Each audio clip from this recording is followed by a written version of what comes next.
tu ni ko hi video na ve ho zo se pathenin e holimpi che hen a day in tu lai igam sung inam sungo boizing laizin mi nu izat ham khat to ka ke ho na satanin gal hinga icha ti ho ipasal ti ho aban a zunom sanom ne na cha ti zong sei ngai lo na a hi lo wa hi le social media zi a ke poi za chuma him ngoluwa gal hinga icha tio ipasal tio akai mang ho izat ham khat lung hem na kamu zing laiza pathenin e ho zo se nang le ke kitil kho na dinga e ho limpina far samuel nga bung som tum chang nia pa chang ko sunga ki mo khun david le asepai te gal kon dinga akal son jing laizun amelek mi te in zigla kho so an hal chai ke yuvin azi achati ho zo se gal hingin anamantaven hem hitabang lai ta david le asepai ten ipi anabolovem ahong lonovin david hin asepai mi zagup ti ho zong so ha kala kabuben athao angoi de to kain akabuvetin bible akimon hem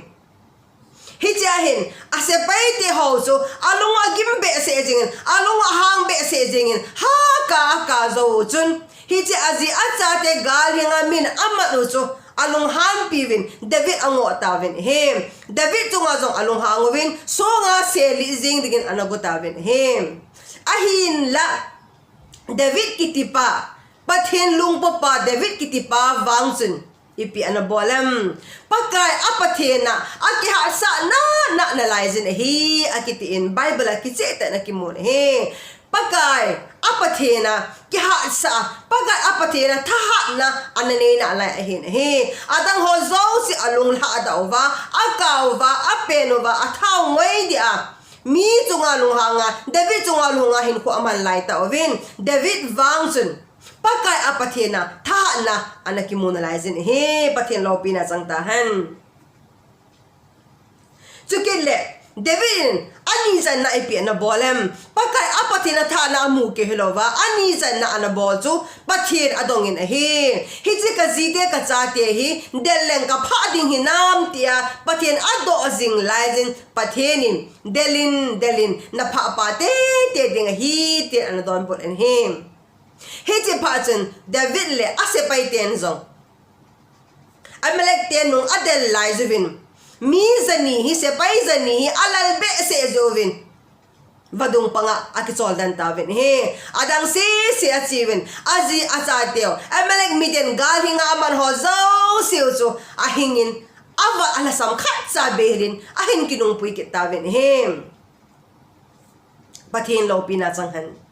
hiji a sepai zani dan ho chunga chun sepai aga kor ho chu alung hanguvin ama ho hi azi achate bo ipi diu adang ipi lo diu ati laizin davidin nang hon e hon hit about ibol thelo du hi ichano chan abon jiga ke bang so ke ding hetin hit about davidin thulu na khat ale sim tan he hi jai ho zo sin zo imu do theu izil do theu cho hi le satanin na cha na zi izi icha teo gal hinga nop chon na chonop sonop ne na thil dang da chom so ma e kai mang piu a hi ta a hi le hi chi se pai ho banga chu ilung hanova ilung gim zi ova chu mi chunga mi oi mo wa mi chunga ilung na diu ham a hi lo hele david banga chu lung kham lung gim lai ta chu pakai pathe na tha na ikimu hinam david banga chu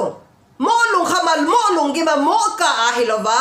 ki mo gel si jinga hilova paka ipathen ido hinam paka ipathen koma pathen nei te ipatheno na do hinam ka do hinam chukille alal be se achate azite chunga lung kham be se ja lal be se ho alal be se javadung gal kai thei talo hon chan ki bang chat api over atil khova aki thopi bang wa chu nang le ke in zong hita banga azi achate ja lung khama lung hema in sung gen thin za chom za lung hem ho ki thu pi thei ding le ti khâu thei ding a iki go jing thei hinam ti hi tu nia pathen David koma delin iti zong le Naphah pa te ding a hitia ane sei na pa cho e ho zo si adinga zong i pasal teo i cha teo in sunga boina za chom ho zia satanin galinga akai ta sa i cha te ho in sumi ho zo si adinga atha bia pathina tha na nei jing ting le pathin ko ma hul jing ding le hi ta bang gen thi ha san tu ho e ta bang bong ho zo si ti kho jing the ding pathinin i bon chai pathe i bo ta han amen.